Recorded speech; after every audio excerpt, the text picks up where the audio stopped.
অন্যদিকে আজই বিজেপিতে যোগদান করছেন তাপস রায়। তিনি আজ বিকেলে অর্থাৎ সন্ধ্যের মধ্যে কিন্তু যোগদানের সম্ভাবনা রয়েছে তাপস রায়, এমনটাই জানতে পারা যাচ্ছে। এবং বিধানসভায় গিয়ে স্পিকারের কাছে পদত্যাগপত্র তিনি জমা করে এসেছেন। তারপর কি বলেছেন তাপস রায় শোনাব আপনাদের।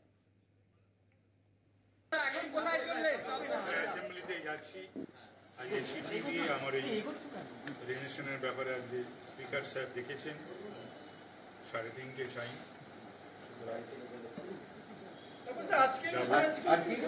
আজকে কি বিজেপিতে যোগ মনে হচ্ছে 4:30-4টের মধ্যে ওদের নেতৃত্ব আসবে উত্তর কলকাতার, আপনাকে নিয়ে যাবেন?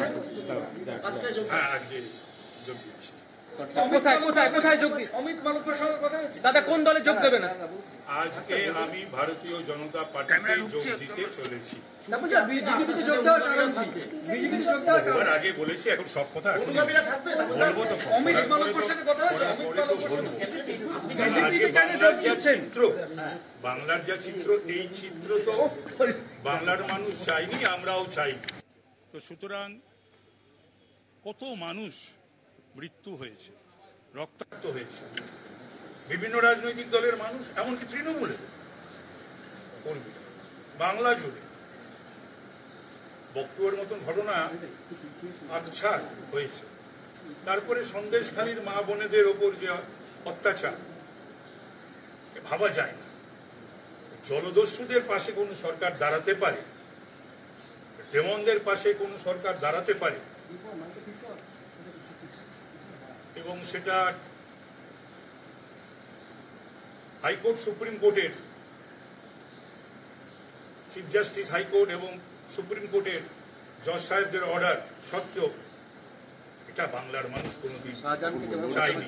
হ্যাঁ, তো জলদস্যু, ডেমন। বিজেপির আমার সঙ্গে অনেকেই যোগাযোগ করেছেন।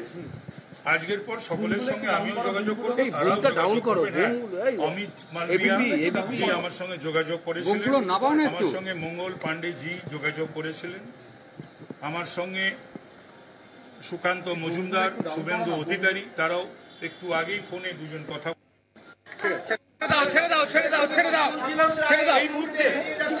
আজই বিজেপিতে যোগদান করছেন তাপস রায়। তিনি এমনটাই কিন্তু সাংবাদিকদের মুখোমুখি হয়ে জানালেন। আমরা এই বিষয়ে বিস্তারিত কথা বলবো। আমাদের সঙ্গে ফোনে রয়েছেন বিশেষ প্রতিনিধি দেবজ্যোতি ঘোষ। দেবজ্যোতি, তাপস রায় তিনি বলেছেন আজই বিজেপিতে যোগদান করছেন, তার আগে তার কি কি কর্মসূচি রয়েছে, বিজেপি নেতাদের সঙ্গেও তার কথা হয়েছে, এমনটা কিন্তু তিনি বলছেন।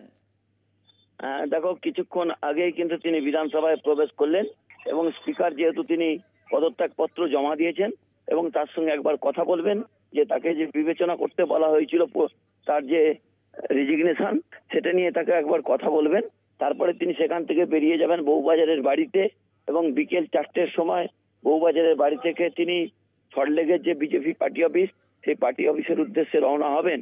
এবং উত্তর কলকাতার বিজেপি যারা কর্মী সমর্থক রয়েছেন তারা কিন্তু ইতিমধ্যেই তার বউবাজারের বাড়ির সামনে উপস্থিত হয়েছেন। তাদের সঙ্গেই তিনি মিছিল করে একেবারে ভারতীয় জনতা পার্টির যে রাজ্য অফিস সল্টলেক, সেই সল্টলেকের পার্টি অফিসে প্রবেশ করবেন এবং সেখানে সুকান্ত মজুমদার, শুভেন্দু অধিকারী সহ বিজেপির প্রথম সারির নেতৃত্বরা উপস্থিত থাকবেন এবং আনুষ্ঠানিকভাবে তিনি আজকে তৃণমূল কংগ্রেস ছেড়ে ভারতীয় জনতা পার্টিতে যোগ দিচ্ছেন। এবং সূত্র মারফত যেটা জানা যাচ্ছে যে তিনি উত্তর কলকাতা থেকেই ভারতীয় জনতা পার্টির টিকিটে প্রতিদ্বন্দ্বিতা করবেন। ধন্যবাদ দেবজ্যোতি। কথা বললাম বিশেষ প্রতিনিধি দেবজ্যোতি ঘোষের সঙ্গে।